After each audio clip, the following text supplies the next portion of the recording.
Hi, I'm Josh Carter, and this is Flying for Life.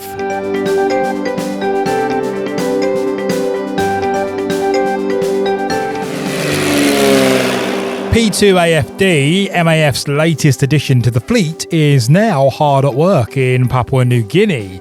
But what's the story behind this brand new aircraft, and what does it take for a small plane to serve the world's most isolated communities? Well, I'm joined by David Dorricott, the Managing Director of AFD Software, who donated the £2.2 million plane with his co-director wife Alison. I'm also joined by Dylan Fast, President of Fast Air, and his co-pilot wife Val, who both flew the plane from America to Australia. We chart the incredible journey of P2-AFD and chat to the people behind the plane. So thanks so much for joining us for the MAF podcast. Now, David, in a live link up, you actually saw the plane that you bought for MAF back in 2023 finally land in Papua New Guinea, 2nd of June 2025. That was for the very first time. David, just tell us straight away, what was that like to actually see it arrive? Well, it was both sweet and sentimental because it's been a bit of a journey. If you'll pardon the pun, I think our other guests know more about the journey than we do. But having thought about and prayed about the gift and then learned about the aircraft and then following it through various stages of manufacture to actually see the aircraft appearing from its sort of manufacturing yellow colour into full MAF livery, and then to see it, albeit in this time at 5 in the morning for us, joining up with the team in Hagen to see the airport fire tenders spraying a welcome salute to the aircraft. It was just something so special.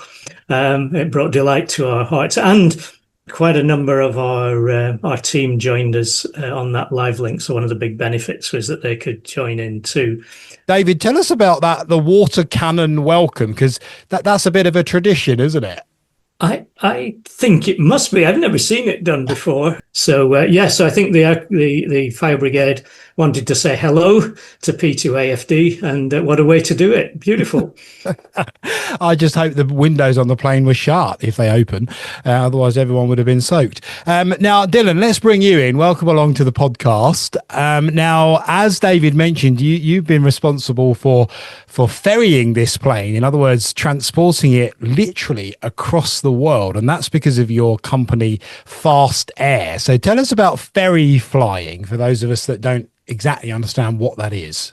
Well, ferry flying really is just flying an aircraft. Really, there's somebody that has a need to have, an airplane's been purchased in Wichita, where a lot of the planes that we ferry are made, and they need them delivered to anywhere in the world. And so that's what we do. We really primarily do that just for MAF. Yeah, and for the last 20 years, you've actually done it on a voluntary basis for MAF as well, despite running your business. So how many planes do you think you've ferried for MAF in total? The last one we did was a 26th one. So in 20 years, or actually 19 years that we've been doing this, it's kind of averaging 1 to 2 a year, depending. This last year, I think we've done 5. The last 6 months, we've done 5, which is unusual, but average 1 to 2 a year.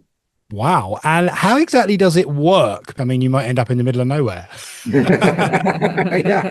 Well, we definitely end up in the middle of nowhere a lot. And the route, the journey there is also a lot of places that are very remote. But typically MAF will typically give us, a couple months notice, sometimes more, saying, listen, this one's coming down the pipe. We're going to need this aircraft delivered to Australia or to Africa.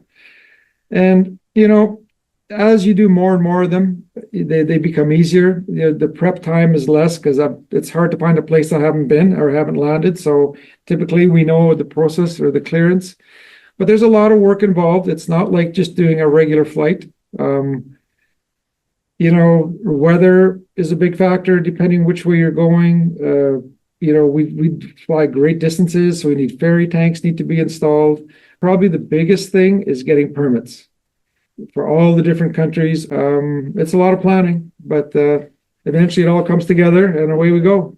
So the ferry tanks are the fuel tanks, yeah? The extra fuel tanks they put in, Yeah, they put in extra fuel tanks because that plane can only fly 5.5 hours safely. Okay. And so they put in extra fuel tanks to do these missions. And they're right behind. Yeah, and they're right behind the seats that we're sitting. So you can't get up and walk to the back and stretch your legs. You're stuck in your seat for 14 hours. Wow. And you do it on a voluntary basis. Tell us about the P2-AFD, because we know that David's donated this plane, bought the plane for MAF, and then you've kind of made it happen, really, haven't you, in a practical sense by literally transporting it across the world. So can you give us a bit of details about that particular journey and that plane? So MAF had delivered the plane to Moundridge to fit the ferry tanks, because this particular one we were taking over the ocean through the Pacific and Micronesia all the way to Australia. And so we needed an extra ferry tank because California to Hawaii is the greatest distance of water where there's no land anywhere in the world. And so that's a very long leg. So that was a good trip. Actually, it was a lot of fun. It's a brand new airplane, and this is not uncommon. So it's always nice if you get to fly the aircraft over some land, a brand new airplane. Because believe it or not, new airplanes often have a few quirks before they finally are working, and this one was no different. Ooh, that made me feel slightly nervous there, Dylan. A plane with a few quirks. That's not the sort of plane I want to be on. They were small. The first one was we actually went to Moundridge to pick up the plane, and typical things don't always go as planned. This one was no different. We went to start the aircraft, and one of the gauges wasn't working, and so we ended up being delayed by a day. And the gauge being the dial on the cockpit? It was something called the ITT gauge, which is basically measures the temperature of the engine, the fire in the engine. So that wasn't working. So that day we weren't flying. Cessna was very good. They sent up some technicians. We had it fixed by the next morning, I believe it was. Yeah, they came at 4 p.m. Yes. Started working. Yeah, they were fantastic. Yeah. So we didn't depart that day. Yeah. And then we departed the next day, and then the same thing happened again. So now we flew it to Wichita, and we ended up sitting there not as long as we thought we would. No, but it was like on a weekend, and we thought it could possibly take a week or two, because that often is what happens. But they fixed it by the next day. Yeah. What date was that? I believe that was November 10th. 8th or 9th. Yeah, something like that. We were going to leave on the 9th. And then we ended up being delayed by 2 days. First day in Moundridge and second day in Wichita. And then in the meantime, we were going to go straight to California. We always go to a place called Santa Maria, where it's a great place to launch from to go to Hawaii. It's the nearest spot. And then there was a snowstorm in Colorado, so we had to change our plans, and we flew to Albuquerque for the night, which is not unusual. Things change. Yeah. We spent the night in Albuquerque. Yeah. And then, not to make you more unsettled, and then we always do an HF radio check. So when you fly over the ocean, you need to have what's called an HF radio, which most planes don't have, but MAF planes do have, and it's for long distance communication. So I always do a radio check before we leave. So flying into Santa Maria, which is close to LA, we did the HF radio check, and now that wasn't working. So we got delayed again. Oh, wow. And but this all sounds bad, but it really isn't. This is not unusual for a brand new aircraft. And so we had to have it looked at again. It was simply just one plug wasn't plugged in. So they plugged it in, and the next day we left. Yep. We depart California with 18 hours of fuel. And I like to land with about 3 to 4 hours of fuel remaining. And so if the winds are not favorable, then we just don't we wait until the right day. But we left the day we wanted to leave. Yeah, and sometimes when you're flying that kind of a distance, halfway you measure how much fuel you've used already and what the winds are like. And so at the halfway point, you have to be willing to turn back if it's not as what was anticipated, if the winds are different than what were forecast. But so with such a long leg, and no land in sight, that is the leg you have to be very careful, or whatever, just be aware. And there's been times when we've had to turn back. We've never made it to the halfway point, but I remember one time, not that long ago, we went to the Azores. This is going on the East Coast, Atlantic, and we were almost halfway there, and the winds weren't right. And as a ferry pilot, you just have to, beforehand, you determine, where's my point that I'm going to either carry on or come back, and you can't drift from that. And so that's happened a few times. Yeah. But in this case, the winds were good. and we got to Hawaii. So how long did it take you to get to Hawaii from the right from the 14 start? hours. 14 hours, okay. From Santa Maria, California. It was a 14-hour flight. Wow. And so typically on such long legs, that's a long time to sit. And the ferry tanks are right behind you, so you can't get up. And no toilet, apparently. There is no toilet on board. A lot of people asked us that question. 14 hours. I mean, you must have had to have gone.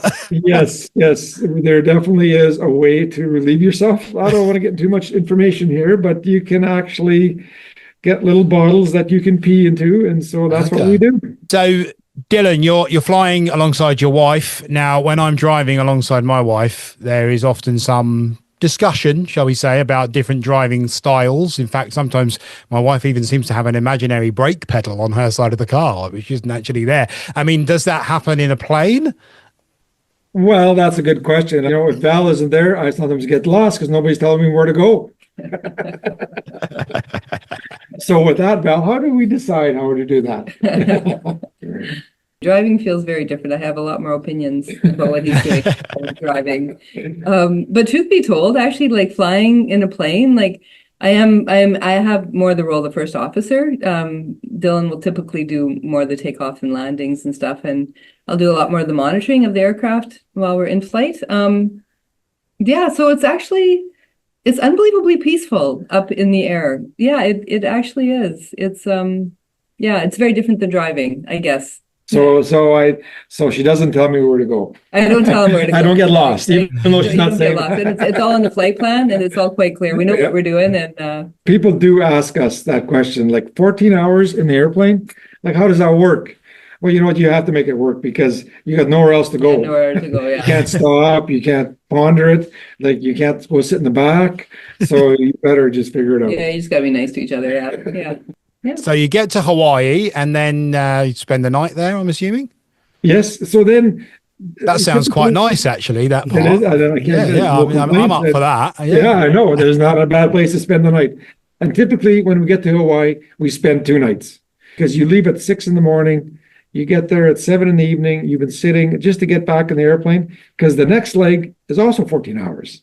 And so we'll take 1 day break and just to get some movement in our bodies, and then the flight planning for the next and the flight planning for the next day. Yeah.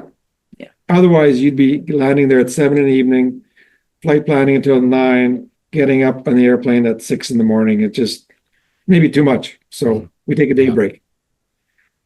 So that was good. We just walked around town and did all our flight planning for the next day and checking the weather. On the next leg, typically, you have to be more aware of the weather there because that's where the doldrums start. Well, this is where we cross the equator. Okay. And so thunderstorms will just sit and thunder there for days. There's no winds and they don't move. And you got to make sure they're not there. So you have to watch that very close. There's many times I've sat and waited for Hawaii extra days just for the thunderstorms to pass. That in that case actually was really good. I don't remember having any issues. And our next stop was Tarawa in Kiribati. So that was also a very uneventful 14-hour flight. I don't think anything extraordinary happened on that flight. The aircraft was performing very well. And we spent 2 nights there as well. Yeah. Just the remoteness of it it's amazing how these people live in Micronesia. These beautiful atolls in the middle of absolutely nowhere, away from anybody. It's just that it's beautiful. It's very interesting. Very interesting. Like atolls are tops of volcanoes. So it's just the rim of the volcano is the land, and then the center is water. Wow. So that was another 14 hours from Hawaii to there, yeah? Yes.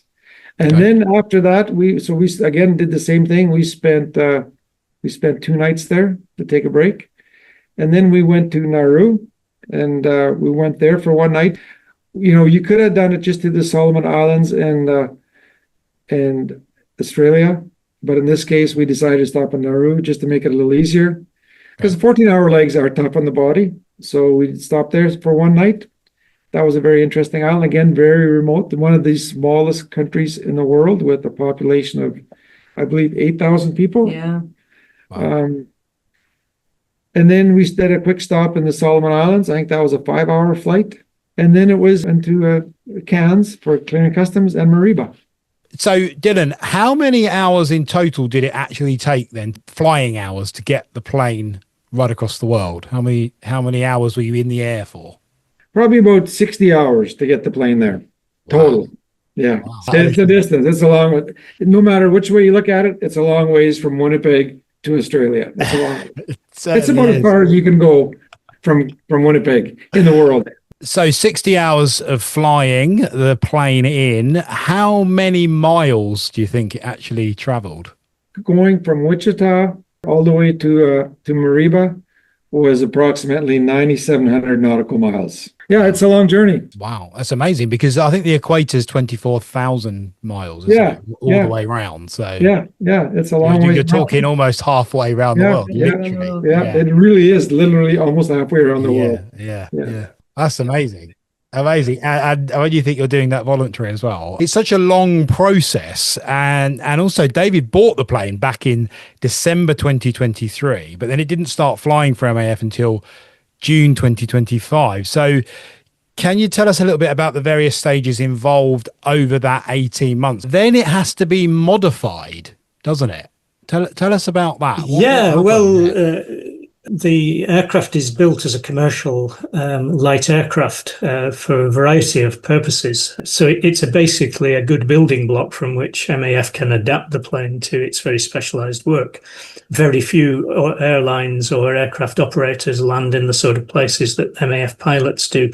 So it has to be ruggedized, and they know which parts of the aircraft need toughening up. Little embellishments like scrapers to take the mud off the wheels, because most of the landings of this aircraft are not on tarmac or in any way paved runways. They're often on grass, typically up in the rainforest that gets muddy from the storm cycle that we just heard about.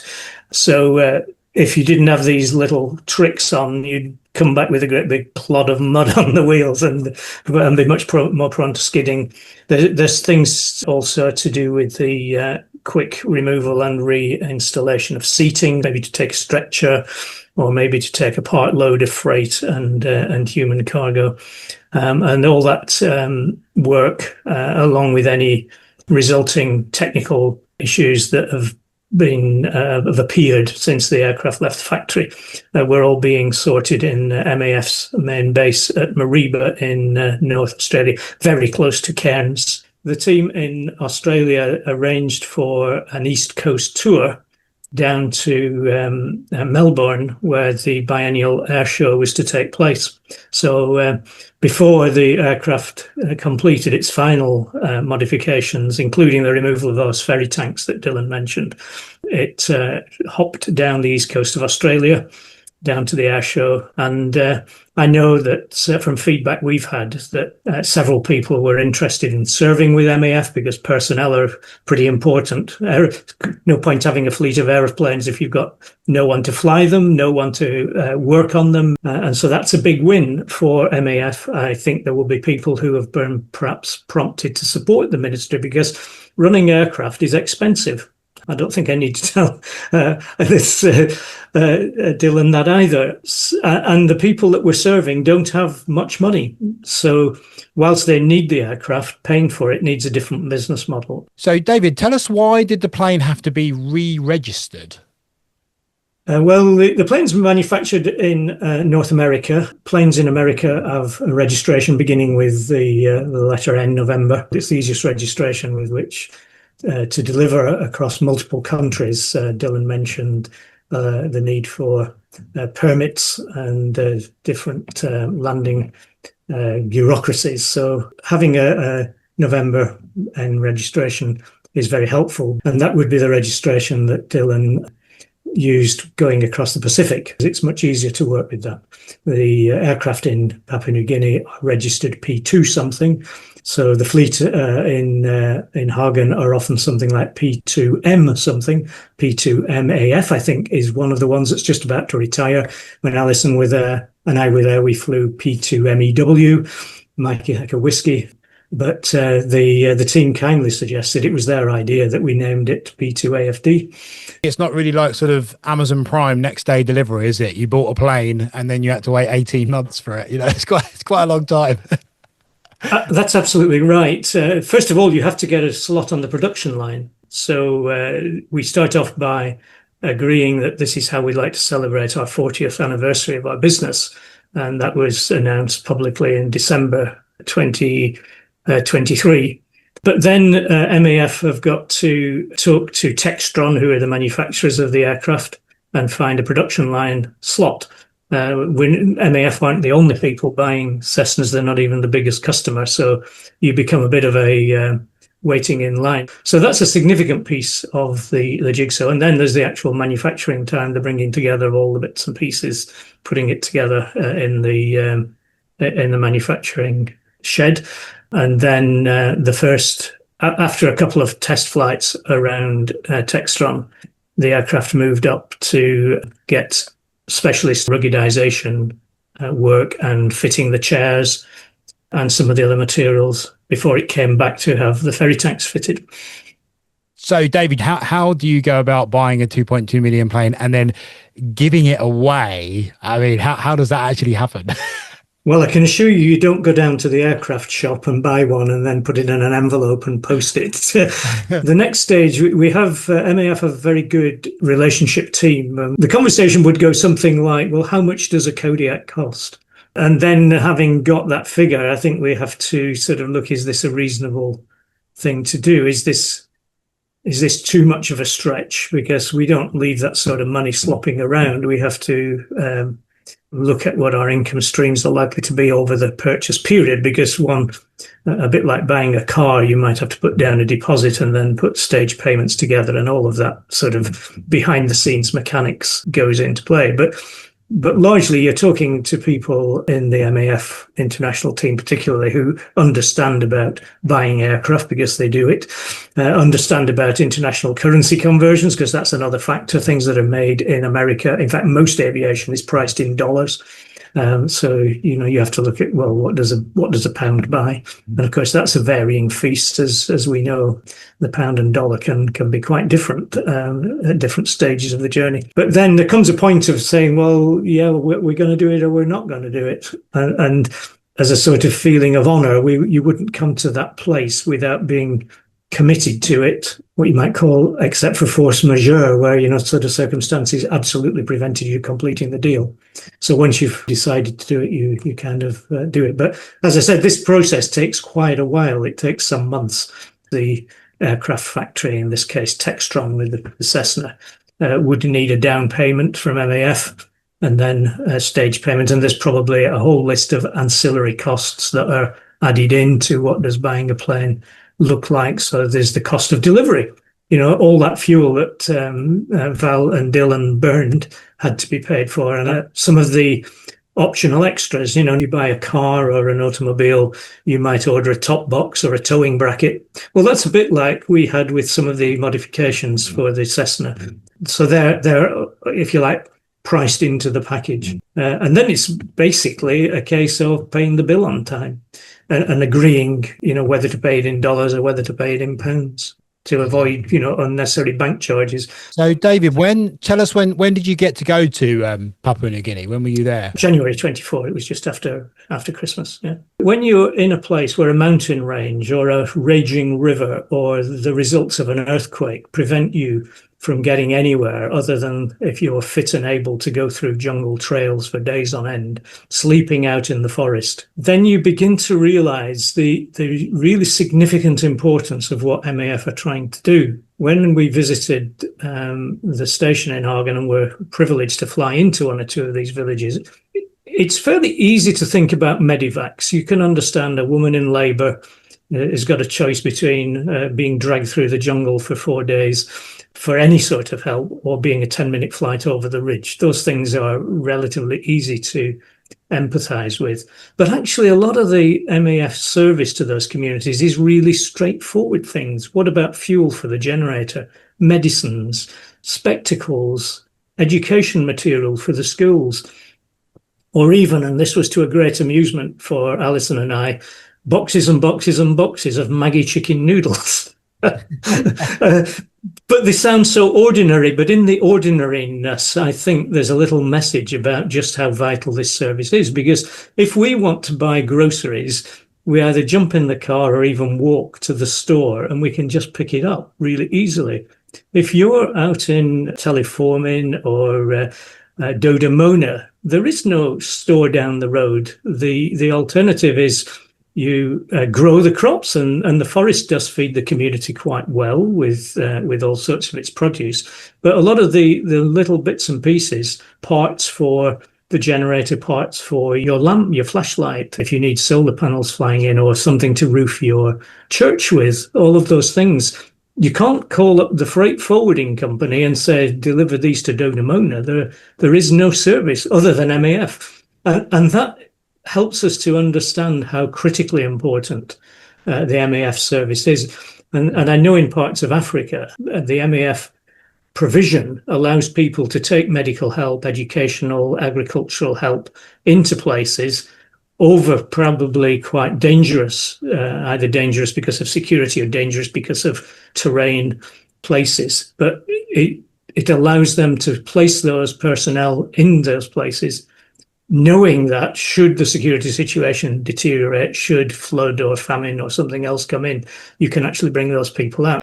And of course, David, it's not the first time you've done this, is it? You actually did this to celebrate 25 years of your business as well. As we were approaching our 2008 25th anniversary, the need for an aircraft that ran on the Jet 1A fuel that Dylan mentioned for Kalimantan, and the opportunity to invest in a Kodiak came up. We saw the MAF materials about this new custom designed aircraft, and we said, well, let's buy an aircraft for MAF. So it was a joy and a delight to put some money in that direction. But the Kodiak was a different sort of aircraft. It's more overpowered than the Cessna. It's a four-bladed prop rather than a three, and that's because a lot of the runways in Kalimantan are even shorter than the ones in Papua New Guinea.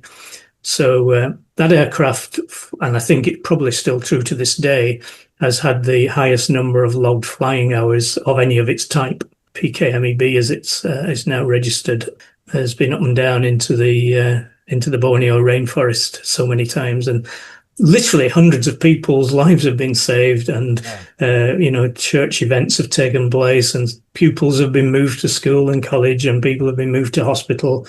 And compassionate repatriation of people's remains of all of these things are all taking place on that backbone, and our experience in that, and the delight in the fact that this is putting money to good use, was one of the encouragements why, when we were approaching our 40th anniversary, we thought, well, let's do something similar.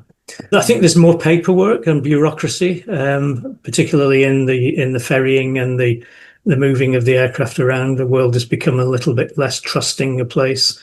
That's great. It's amazing you've been able to do that. Dylan, David mentioned there that he noticed perhaps the world getting more suspicious with ferrying planes around. Is that something you've noticed in your line of work over the last few 100%. Years?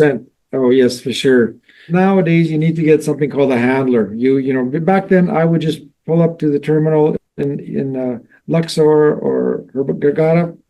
So people would meet me, put the chocks in the aircraft, and we'd negotiate a deal, and I'd walk through customs and get the fuel lined up. I'd give them $50, $100, and the next day I'd go flying. And I remember in quite a few stops in Addis Ababa, where I would literally just taxi right up to the main terminal where all the airliners are. I'd get on the airplane, I'd walk through customs. Next day, now it's completely different. Every place you go, you're parking 2 miles from the main terminal. You hire a handler. Getting all the landing permits is a very lengthy process. Dylan, what do you mean by a handler?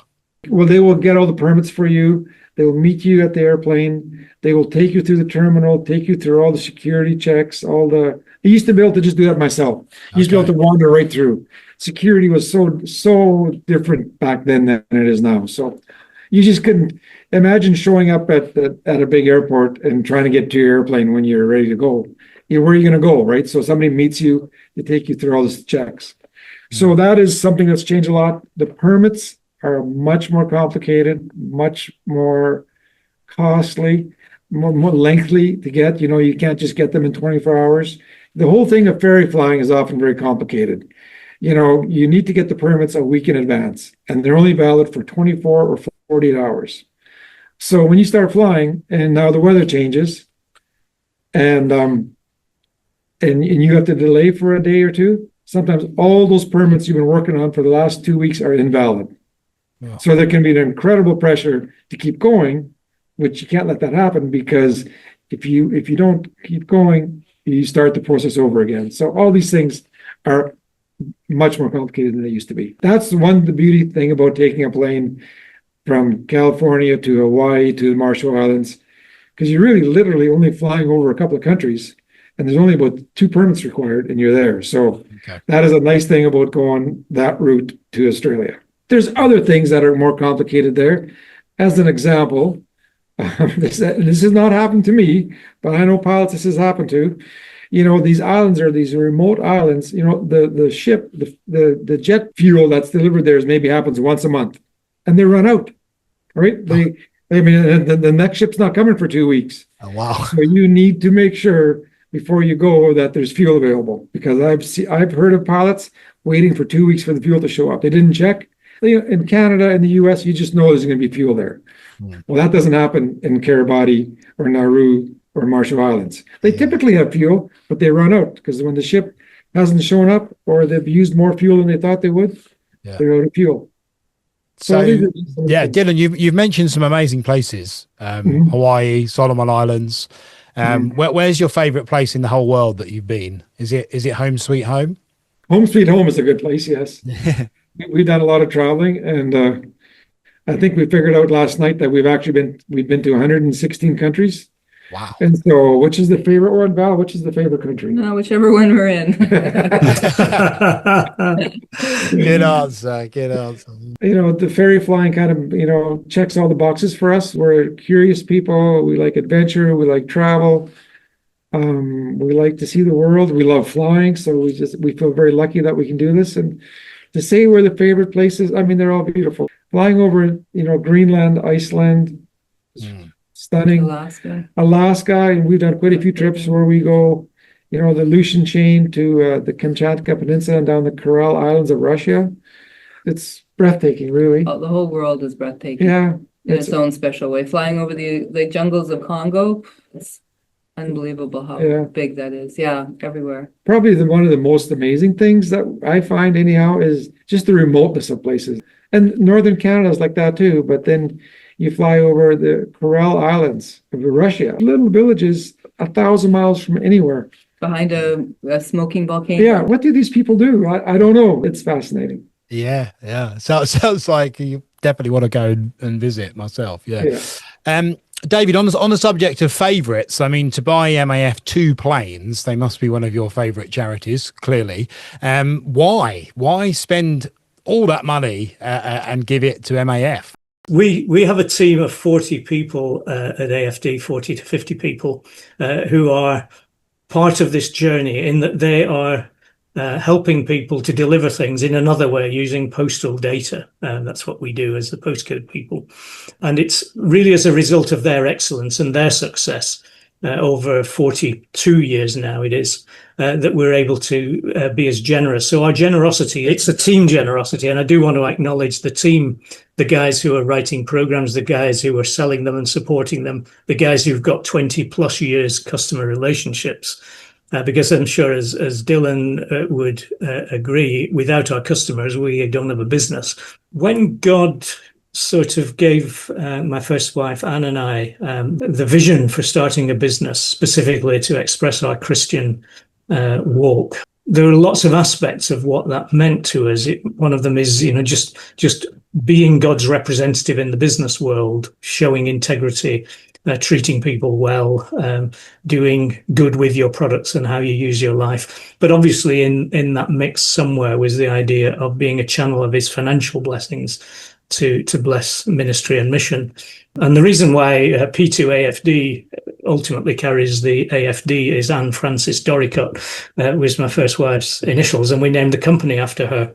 She passed away in the early 2000s, so she never saw either aircraft, sadly. But God blesses us sometimes to enjoy the blessing, but sometimes and often he blesses us because he wants us to bless others. And when you see the remoteness of those hill communities that we visited, without that aircraft, our lives would be, well, in some cases, their lives will be cut short. That is as straightforward as that. A woman in labour 3 weeks through the jungle? No, it's not going to happen, is it? Someone who's fallen off their trail bike and got a fractured femur, they're not going to survive. Yeah, well, absolutely. Now, on a personal level, David, I know you've mentioned your giving is part of your business and there's loads of different people involved, but what did it mean to actually have your first wife's initials on that plane, AFD? I mean, that must have been amazing. Yeah, AFD it's the name we started the business with. My two sons, Anne's sons, are still in the business, and they have been in it all their lives. They grew up in it, so we would never want to change that. And our business, being 42 years old, is well known with those initials. Yeah, I bet. Yeah, Dylan, what's part of your motivation then for wanting to give up all those flying hours voluntary, get this plane right across the world? You've done it before as well. What drives you to do that? Somehow in the aviation, I've always been connected with MAF, and you see all those things that were just mentioned. The remoteness of these countries, and I see it in Canada even. These places that are so inaccessible, and it's such important work. You can walk 4 days, or you can be flown out in 10 minutes. It's important work. So yeah, we just like to see the work that MAF does and support it. And in my younger days, I considered flying for MAF, and life got in the way, and I had a family and a business, and it never happened. So this is one way I can give back, and it doesn't really feel quite fair, because it feels like I should be more painful, but we really enjoy doing it. Like it's not a sacrifice at all. We love to do it, but we realize all the work that MAF does is so important. Absolutely. Yeah. So it's really a no-brainer for us at all. We're always very happy and pleased to do it. And yeah. Oh, it's great to hear that. David, now, as soon as the plane arrived, the P2-AFD, it got straight to work, didn't it? So tell us some of the things that have already happened with this plane. You're right. I think it got 1 day's breather while the team celebrated it. The first thing that happened after it landed was that the very large team of both international and national staff at Papua New Guinea formed a circle of prayer around the aircraft, and I thought that was really nice to see. But then after a rest day, it was out in the sticks. It did a 3-day tour teleforming, including medical carriage and goods. It was quite thrilling in a way to see the plane covered in mud very quickly. The reality of it is that people who are traveling in this plane have no shoes. They walk on muddy runways. They walk in with mud. But that's a sign that the aircraft is actually being used, and it's what it's there for. Yeah, it's amazing, because I think the plane transported 90 people in the first 3 days and flew to 22 airstrips as well. It's just incredible. When Alison and I first visited Kalimantan, we did 23 takeoff and landings in 2 days. And we were worn out just from as Dylan said, flying up and down and back again. We weren't going very far. In some cases, you're just shuttling from one side of a hill to the other, and you do 4 trips because you can't take the whole cargo in one trip, especially if there's 2 heavyweight observers sitting in the back taking up valuable cargo space. Dylan, do those stats sound normal to you? I mean, it sounds incredible to me. 90 people in 3 days, 22 airstrips. I mean, that's loads. That's a very busy aircraft. I mean, that's fantastic. Obviously, the plane is being used for what it was meant to do, and there was a need for it. That just proves the point right there. That's a very busy 3 days, no doubt. Yeah, and how does that make you feel to know that it was worth all that effort? I know you said you enjoyed it, but it was effort, and you did it voluntary. So how does that make you feel that it's immediately getting used? Fantastic. I mean, that's exactly why we do this, and I'm just so happy to hear that. And we've had the privilege of flying on some of those flights, and to some of these remote places in Papua, and it's so satisfying to see, like David said, all the different things that you would never even think of that need to be brought in there, that get brought in. That it would have been a 4-day hike out, or somebody's sick. Yeah, it's a really good feeling, and that's why we do it. Yeah, it's great. And David, back in 1983, when you started your business, did you ever think that you'd be able to buy 2 planes costing that much money? In our first profitable years of trading, we managed to make enough money to buy a decent office chair because my back was sore on the dining chair that I used for that first year. But no, in the early days, we were supporters of MAF, but just like anyone else would be, with a small regular donation, but having the ability to make a significant difference, like with an aircraft. But let's not just limit it to aircraft, because even an organization like MAF could not survive if it had a lot of planes. It needs a hangar. It needs people who can paint them. It needs people who can take the engine apart or the airframe apart and put it back together again in a remote place like Tarakan or Hagen. So even with MAF, you have 11 planes. You maybe need up to 20 pilots, but you need equal numbers of engineers and people who will deal with the administration, who decides which freight goes on, how to prioritize which passenger payload. So there's lots of ways of serving in such an organization. And Dylan, how about you guys? I mean, tell us about the next plane you're going to ferry for MAF. When's that happening? Well, there's 2 more coming up very shortly. There's a plane that we picked up in an amphibious aircraft caravan that we picked up in Chile in January. We flew it, and it's being retrofitted and painted in the MAF colors at the moment. I believe that's ready to go towards the end of August. So we're taking that to the MAF base in the Netherlands, and then it's going to carry on where I believe it's going to Uganda to fly on Lake Victoria. And there's also a new plane that's being delivered very shortly, also towards the end of August, and we're taking that to the Netherlands as well. But I believe the ultimate destination on that one is going to PNG as well. So, David, anyone listening to this who thinks, yeah, all right, I'm up for buying a plane for MAF, what would you say to that person, to encourage them to sort of embark on that process? From our experience now over 2 aircraft, the thrill of dreaming and praying and planning and discussing to seeing the delivery, and hopefully in the case of Papua New Guinea to actually going and flying in the plane and seeing the villages again in Papua New Guinea is a highlight of our business journey. But buying a plane may not be the only way to help an organization like MAF. The fuel bill is astronomical. The spare parts bill. Mount Hagen has a flight simulator that some donor provided, and that has been a major benefit to the charity because you don't need to burn air miles to actually get some of the pilot training in. So there are many ways to facilitate. You don't need to have a spare £2 million or $3 million in order to bless this ministry and make a real difference. Val and Dylan mentioned high-frequency radios. All the villages actually have been equipped with radios in order that they can talk to the pilot as they're approaching and warn them of any hazards or otherwise. So MAF has also become an enabling charity for communication generally. It's also provided help with connecting villages to the internet through things like Starlink. And that expertise that is part of running the MAF fleet is also a key gift to those remote communities as well. So, yes, by all means, have big eyes and big hands to partner with God to provide aircraft. But there are many other ways in which to engage as well. And maybe baby steps are the way to begin. Yeah. And that's all we have time for in this episode. My big thanks to donor David Dorricott, Managing Director of AFD Software, Dylan Fast, President of Fast Air, and his co-pilot wife Val, who both ferried P2-AFD to Mariba. You've been listening to me, Josh Carter, and Flying for Life, MAF's podcast. And if you'd like to learn more about making a gift to MAF, please visit maf-uk.org/philanthropy. Thank you, and until next time, bye for now.